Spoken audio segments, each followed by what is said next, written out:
Herkese merhaba, ben Şenol. Bu video ile sizlere forecast yani tahmini değerler ile gerçekleşen değerlerin grafiksel karşılaştırmasını nasıl yapacağınızı öğretmeye çalışacağım. Bu grafik ile müşterilerinizin tahmini siparişleri ile gerçekleşen siparişleri karşılaştırabileceğiniz gibi güvenli bölge aralığını belirleyebilir veya maksimum noktayı tespit edebilirsiniz. Örneğimizi inceleyecek olursak burada aylık olarak forecast değerler verilmiş ve bu forecast değerlere karşılık gerçekleşen değerler bulunmakta. Şurada da güvenli bölge aralığı dediğimiz bir değer var. Bu değer forecast değere göre artı veya eksi yönde sizin bulunduğunuz firmanın çıkarlarına uygun değerler aralığı. Yani burayı okuyacak olursak gerçekleşen değer forecast değerlerin artı veya eksi yönde %10 aralığında seyretmesi gerekiyor. Şayet bunun dışına çıkarsa forecast değere göre gerçekleşen değerde sapma söz konusu oluyor ki bunu da nereden kaynaklandığını bulup aksiyon almanız gerekir. Burada bir de maksimum başlığı altında bir değer olduğu görülüyor. Bu da artı veya eksi yönde gerçekleşen en yüksek değeri ifade etmektedir. Şimdi grafiğimizin hazırlık aşamasına geçebiliriz. Bunun için her zamanki gibi şuradaki değerleri alıyorum. Kopyalayıp sayfa 2'ye yapıştırıyorum. Öncelikle grafiğimizin oluşmasına yardımcı olacak diğer verileri bir hesaplatalım. Bunlar nedir? Şuraya geliyorum. Alt limit, üst limit,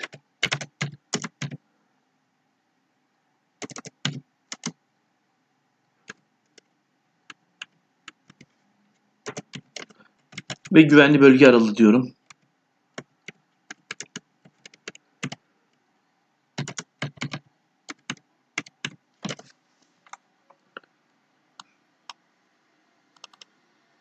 Şimdi hesaplatmamızı yapalım. Hesaplamayı yapmadan önce şuradaki değeri almayı unuttuk. Şunu alacağız. Güvenli bölge aralığını. Bunu kopyalayıp sayfa 2'de şu alana yapıştıralım. Şimdi hesaplatmamızı yapabiliriz. Alt limiti şu şekilde hesaplatacağız. Formülüm shift eşittir ile başlıyorum. Forecast eksi forecast çarpı güvenli bölge aralığı diyorum. Ama bunu fonksiyon F4'te sabitliyorum. Enter diyorum. Üst limit formülü ise shift eşittir forecast artı forecast çarpı güvenli bölge aralığı diyorum. Fonksiyon F4'te sabitliyorum. Pardon, yanlış oldu.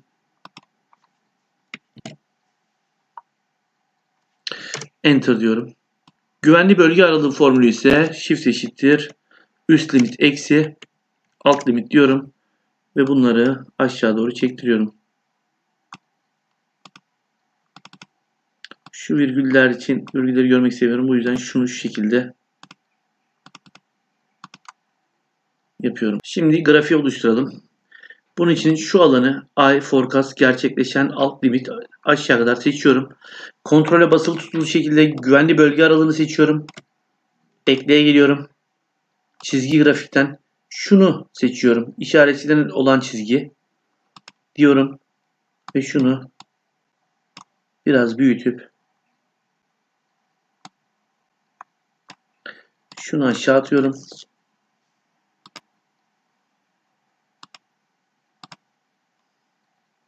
Şimdi bazı değerlerin grafik türlerini değiştireceğiz. Bunlar da nedir? Bir tanesi alt limit, diğeri de güvenli bölge aralığı. Şimdi öncelikle bunun hangisi olduğunu grafikte bulalım. Bu değil. Evet, alt limiti bulduk. Sağ klik yapıyoruz. Seri grafik türünü değiştir diyorum. Buradan alan grafiğinden şu ikinci olanı seçiyorum. Tamam diyorum. Aynı şekilde güvenli bölge aralığını bulalım. Bu değil. Bunu da seçip yine aynı şekilde alandan ikincisini seçiyorum. Şimdi grafiğimizdeki şu alt alanı yani alt limit alanını sağ klik yapıp veri serilerini biçimlendir. Dolgu diyoruz. Dolgu yok diyoruz. Tamam diyoruz ve şu alanı kapatıyoruz. Daha sonra güvenli bölge aralığına geliyorum ve veri serilerini biçimlendir dolgu kısmına gradyan dolgu diyorum. Şunu alıp şuraya çekiyorum. Bir tane de şuraya koyuyorum. Şimdi rengimi ben şunu seçmek istiyorum. Şurada bu rengi de bunun açığını seçmek istiyorum. Şunu yine aynı şekilde açık rengini. Şunu da koyusunu. Açık olanlara gelip saydamlığını biraz arttırıyorum. %25 gibi. Şuna geliyorum.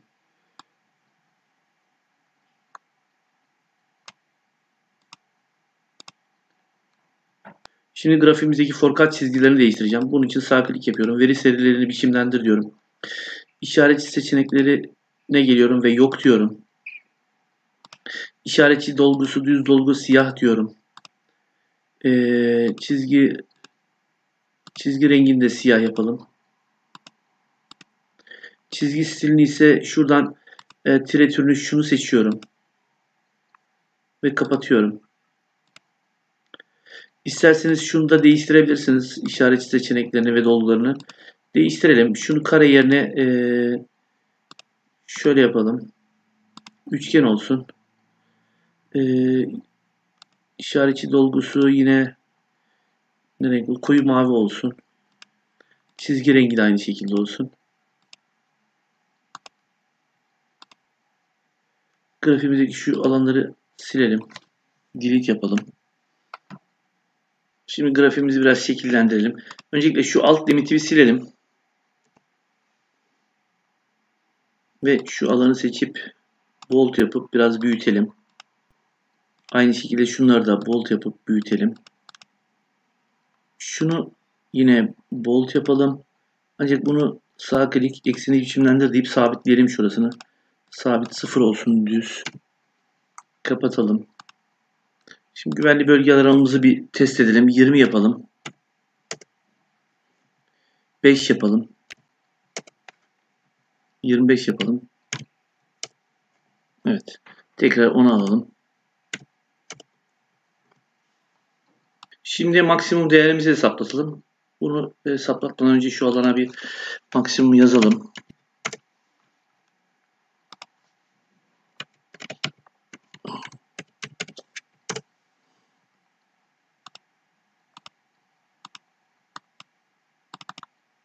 Şu alan öncelikle bir mantığını alayım. Şurada shift eşittir diyorum. Gerçekleşen bölü forecast diyorum. Gerçekleşenin forecast'ta olan değerini buluyorum. Bunu aşağı kadar yani 12.'ye kadar şuraya kadar çektiriyorum. Şu ikisini siliyorum. Bunu yüzde yapıyorum. Şimdi kalan değerimize bakalım. Bunun içine 1 eksi diyorum. Şu alanı çıkarıyorum. Burada gördüğünüz gibi eksi değerler var. Bu eksi değerlerden kurtarmamız gerekiyor bunları. Bunun için de şuraya mutlak yazıyorum. Mutlak değer biliyorsunuz eksiyi artıya çeviren bir de formül. Şöyle çektiriyorum. Buraya geliyorum. Shift eşittir diyorum artık. Maksimum formülünü burada uyguluyorum ki buradaki en yüksek değeri burada görelim. Yani ben bu değerlere göre burası maksimum %38 olmalı. Şunu %38 yaptığımda da tüm gerçekleşen değerleri kapsamış oluyor. Güvenli bölge aralığımıza genişletmiş oluyoruz. Tekrar geri alıyorum. Şimdi bunu dinamik bir formül haline getirelim. Şunu siliyorum. Shift eşittir diyorum. Parantez açıyorum. Şuraya geliyorum. Gerçekleşen bölü forecast aralığı seçiyorum. Daha sonra bunu 1 eksi diyorum. Eksi değerleri kurtarmak için mutlak diyorum. Parantezi burada kapatıyorum. Ve buna da maksimum diyorum. Bunu da kapatıyorum. Bu bir seri olduğu için, dizi olduğu için bu dizi formülünü uygulayacağım. Bunun için de Ctrl Shift Enter diyorum. Ve sonucumuz geldi. Deminki sonuç da aynı. Hatırlarsanız 138. Şimdi bunu tekrar 138 yaptığımız zaman artık değerimiz ona göre şekil alıyor. Şurayı rastgele arada formülünü uygulayacağım. Onun için şurayı siliyorum. Shift eşittir rastgele arada diyorum. Aralık başlangıç olarak 350 diyorum. Aralığı da 550 yapalım. Aynı işlemi şurada da yapalım ki hızlı şekilde değişkenleri görelim. ve şuraya çektirelim. Şimdi formüllere gelip şimdi hesapla diyelim. Evet.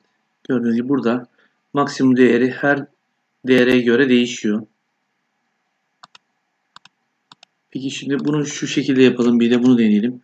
Şuradaki şöyle yapalım. Şunu eşittir diyelim. Şimdi hesapla diyelim. En yüksek değere göre güvenli bölge aralığında görmüş oluyoruz. Ama biz bunu %5 veya %10 olarak tutalım. Bir de %5 bakalım. %10 olarak bakalım. Tekrardan.